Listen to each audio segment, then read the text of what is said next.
Now let's call another Abdurrahman Ahmed now. It's here. بسم الله الرحمن الرحيم. فانطلقا حتى إذا ركبا في السفينة خرقها قال خرقتا لتغرق أهلها شيئا إمرا قال ألم أقل إنك لن تستطيع معي صبرا قال لا تؤاخذني بما نسيت فلا ترهقني من أمري عسرا فانطلقا حتى إذا لقيا غلاما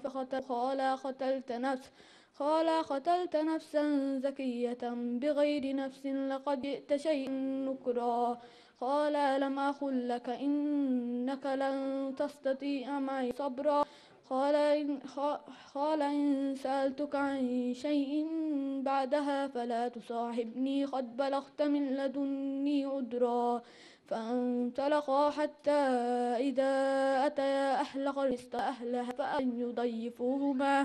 فأبوا أن يضيفوهما فوجدا فيها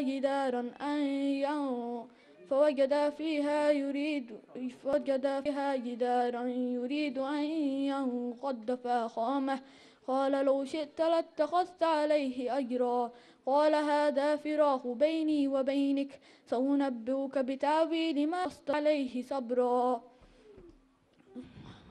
أما السفينة فكانت لمساكين يعملون في البحر فأردت أن أعيبها وكان وراءهم ملك يأخذ كل سفينة غصبا وأما الغلام فكان أبواه مؤمنين فخشينا أن يرهقهما طغيانا وكفرا فأردنا أن يبدلهما ربهما خيرا من زكاة وأقرب رحما. بارك الله فيك. Inshallah, now Quran is finished. Let's see Allah one speech, and our students will be delivering it to you. Sulaiman and Hamid. الحمد لله رب العالمين. يا رب لك الحمد على نعمة الإسلام، لك الحمد على نعمة الإيمان، ولك الحمد على القرآن، ولك الحمد حتى ترضى، ولك الحمد يزيد، ولك الحمد بعد الرضا. وأشهد أن لا إله إلا الله وحده لا شريك له نزل الفرقان على عبده ليكون للعالمين نذيرا. وأشهد أن سيدنا محمد عبد الله ورسوله وصفيه من خلقه وحبيبه أرسله الله شاهدا ومبشرا نذيرا وداعيا إليه بإذنه سراجا منيرا. أما بعد، أيها الحضور الكرام، آبائي أمهاتي أساتذتي وزملائي، منها قلبي وسويداء فؤادي، باسمي واسمي أساتذتي وزملائي أرحب بكم في هذه الحفلة المتواضعة التي صارت بحضوركم جميلة وراية، فشرفكم الله وجعل مثواكم الجنة تتقلبون في ثمارها اليانعة، تروحون وتغدون في منازل رفيعة رافعة.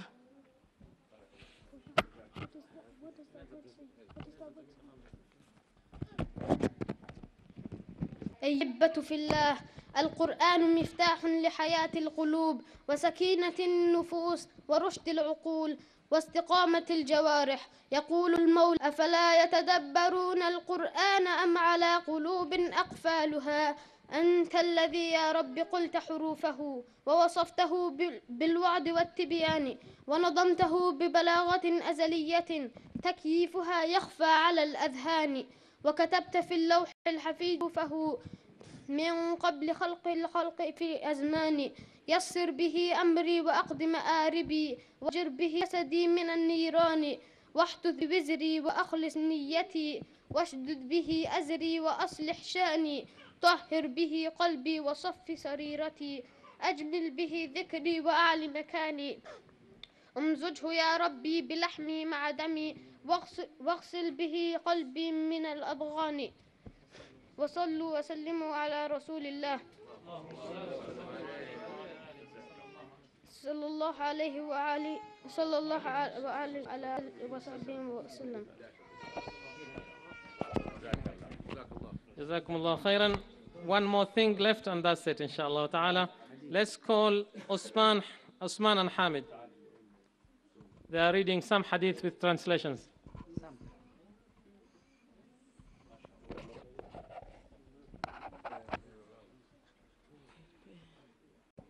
قال رسول الله صلى الله عليه وسلم كلكم راع وكلكم مسؤول عن رعيته لكل دواء لا يدخل الجنة خطات أحب العمل إلى الله أدومه وإن قل أعبد الرحمن وأطعم الطعام لا تأكلوا بالشمال فإن الشيطان يأكل بالشمال أفشى السلام تدخل الجنة بسلام من صمت نجا ما نقصت صدقة من مال وما تواضع أحد لله إلا رفعه الله المرء مع من أحب المسلم أخو المسلم اتق الله حيثما كنت المسلم من سلم المسلمون من لسانه ويده الحياء خير كله وأتبع السيئة الحتى تمحه صدقة الزر تدفع غضب ربه اتق الظلم فإن الظلم ظلمات يوم القيامة نعمتان مخبون فيهما كثير من الناس الصحة والفراغ عليكم بسنتي وسنة الخلفاء الراشدين المهديين تمسكوا بها ألا وإني أوتيت القرآن مثله معه والله في عون العبد ما كان العبد في عون أخيه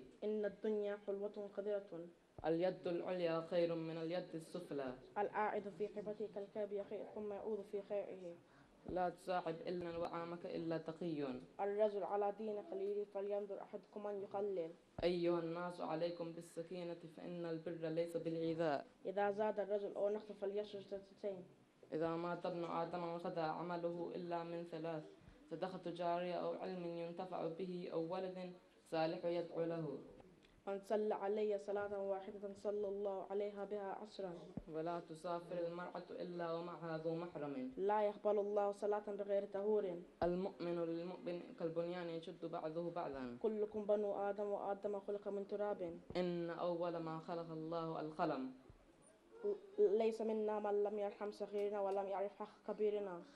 Okay, now we're going to translate some of them. Okay, start. ما نقصت صدقة من مال. If you give sadaqah, your wealth doesn't decrease. Instead, Allah increases it. ولا تسافر المرأة إلا ومعها ذو محرم. A woman can't travel if she does not have mahram. Mahram means someone like a husband, dad, brother, and so on. من صلى علي صلاة واحدة صلى الله عليها بها عشرا.